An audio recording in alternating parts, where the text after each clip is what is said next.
안녕하세요. 축구 보는 고양이 캐슨날입니다. 임대생 보고서 첫 영상이네요. 임대생 보고서는 새로운 멤버십 콘텐츠로 첫 영상은 맛보기를 위해 전체 공개하게 됐습니다. 아직은 임대생이 살리바 뿐이라 이번 영상에서는 살리바를 중점적으로 다뤄왔습니다.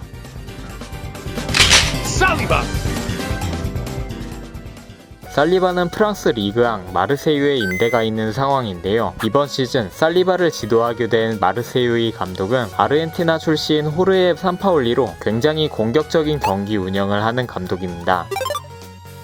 3백을 기반으로 하는데 고정적인 측면 수비수가 없는 특이한 포메이션을 사용합니다. 이는 곧 측면 수비에 문제가 발생하기 쉽다는 뜻이죠. 첫째, 측면 수비수가 없기 때문에 수비 상황에서는 미드필더가 풀백처럼 내려가 포백 형태를 만듭니다. 하지만 이 선수가 압박에 적극 가담하기 때문에 뒷공간이 비는 경우가 많습니다. 둘째, 공격 상황에서는 이 선수가 중앙으로 이동하기 때문에 상대에게 역습당하는 상황이라면 필연적으로 측면 공간을 허용합니다. 셋째, 마르세유는 공격 시 수비 라인을 거의 하프라인까지 높게 올리기 때문에 뒷공간이 더욱 크게 노출됩니다. 이렇게 산파올리 전술에서는 측면 뒷공간이 문제가 될 수밖에 없는데요. 이 공간을 커버해야 하는 건 좌우 센터백입니다. 이런 설명을 한 이유는 바로 살리바가 오른쪽 센터백 자리에서 주전으로 쓰이고 있기 때문입니다. 상대의 공격 상황입니다. 동료 미드필더가 측면 수비를 맡고 있지만 전진해오는 상대 때문에 침투하는 선수를 놓쳐버렸습니다. 이어서 상대의 뒷공간 패스로 이어지는데요. 이때 커버하는 건 살리바입니다. 빠르게 달려와 자리를 선점했네요. 성급하게 걷어내지 않고 공을 지켜내다가 파울을 얻어내는군요. 이런 살리바의 수비 기술을 좀 더 구체적으로 다뤄볼까 하는데요. 바로 몸 집어넣기입니다. 살리바는 상대와 경합 상황에서 먼저 공을 건드려서 처리하는 것보다 상대 선수와 공 사이에 몸을 집어넣는 것을 더 선호합니다. 공을 완전히 자신의 영역으로 확보해 놓는 것이죠. 근데 여기서 상대가 바짝 붙는다. 그러면 먼저 등딱으로 버텨냅니다. 뭐랄까요? 마치 스턴을 먹이는 느낌이에요. 그리고 나서 패스를 하든 드리블을 하든 다음 동작으로 이어나가는 것이죠. 살리바의 몸 집어넣기는 파티의 속임수 패스, 피오니의 인아웃 드리블처럼 한 선수를 대표하는 기술 같다는 느낌을 받았습니다. 이렇게 살리바는 괜찮은 주력으로 넓은 뒷공간을 커버하고 있고 특유의 수비 기술을 통해 팀이 계속 공을 소유하는 데 도움을 주고 있습니다. 마르세유는 공격 상황에서는 3-2-5 형태를 만드는데요. 골키퍼까지 빌드업에 적극 가담시켜 후방에서부터 게임을 풀어가곤 합니다. 상대 압박을 깊숙하게 유도해서 전체적인 상대 라인 높이를 올리려는 것이죠.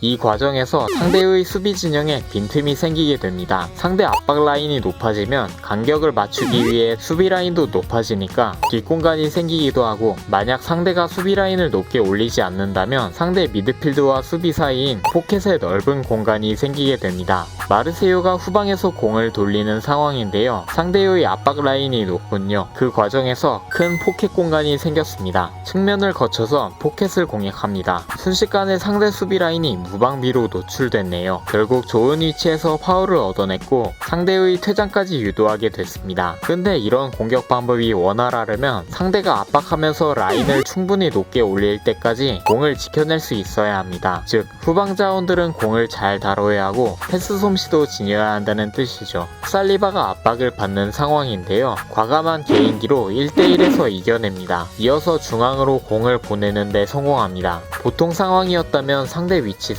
충분히 패스를 차단할 수 있었을 텐데요. 왜 그러지 못했을까요? 살리바가 패스하는 순간을 보면 몸 방향이 측면을 향하고 있습니다. 상대 선수도 측면으로 주는 줄 알고 몸을 틀은 모습이네요. 이때 살리바가 순간적으로 발목을 꺾어서 패스 방향을 바꿨기 때문에 예상이 깨진 상대는 패스를 차단하지 못한 것입니다. 이렇게 살리바는 패스 센스와 볼 컨트롤 능력을 바탕으로 마르세유의 후방 빌드업에 잘 어울리고 있습니다. 그런데 반대로 만약 상대가 라인을 내리면서 압박하지 않거나 마르세유가 경기를 지배하는 상황일 땐 어떨까요?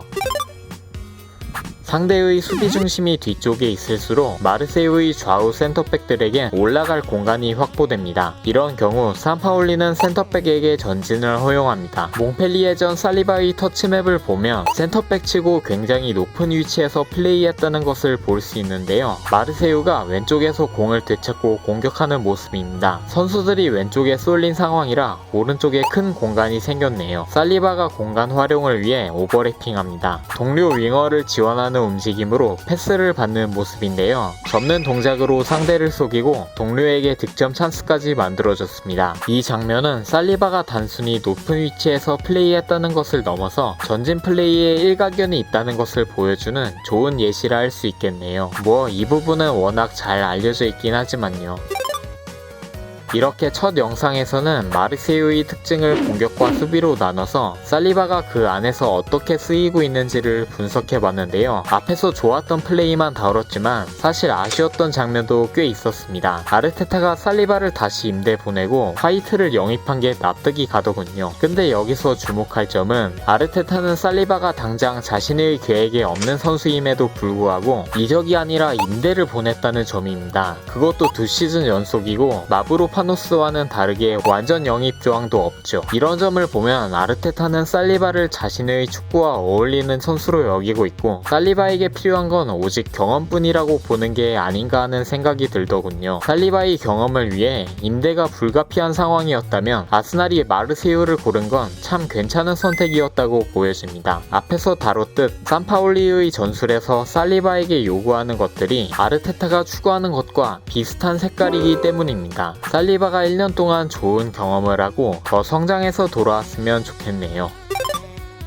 흥미로운 이야기들을 소개해드릴까 합니다. 첫 번째는 신사, 에메리의 폭발입니다. 사건은 후반전이 시작하고 고작 1분이 지났을 때였는데요. 마르세유의 공격을 막는 과정에서 비아레알 미드필더 포이스가 파울을 범했습니다. 포이스는 옐로 카드를 받았고 이미 경고 한 장이 있던 상황이라 누적으로 퇴장당했죠. 근데 벤치에서 항의하던 에메리까지 레드카드를 받아버렸습니다. 그 과정에서 에메리가 취하던 격한 제스처가 산파올리에게도 광역딜로 박혀버렸어요. 화가 난 산파올리가 다가가자 코치가 말리는 모습입니다. 신사 같은 태도로 유명한 에메리가 상대 감독에게 화를 냈다는 점과 경기 시작 전 환하게 인사하던 두 사람의 모습이 생각나서 더 인상적인 장면이었네요. 이후 에메리는 관중석에서까지 무전기로 지시를 내렸지만 팀의 패배를 막진 못했답니다. 두 번째는 물병 투척 사건입니다. 몽펠리에와의 1라운드 후반 88분경 갑자기 난데없이 물병이 날라왔습니다. 몽펠리에의 홈팬들이 던진 것이었죠. 여기서 킬링 포인트는 귀행두지의 행동입니다. 물병을 주운 귀행두지는 몽펠리에 팬들 앞에서 물병을 뒤집어 물을 쏟아버리는 퍼포먼스를 보여줬습니다. 마치 도발하는 듯한 느낌이었어요. 역시 여전한 캐릭터네요. 이때 귀행두지의 도발이 성공한 탓인지 물병이 한 번 더 날라왔습니다. 하마터면 귀행두지가 맞을 뻔했을 만큼 가까운 거리였어요. 결국 심판은 경기를 잠시 중단시켰고 선수들을 터널 안으로 대피시키게 됐답니다. 리그안 관중들의 무서움과 귀행두지의 배짱이 인상적인 장면이었네요. 그럼 저는 다음 주에 또 다른 보고서로 다시 찾아뵙겠습니다.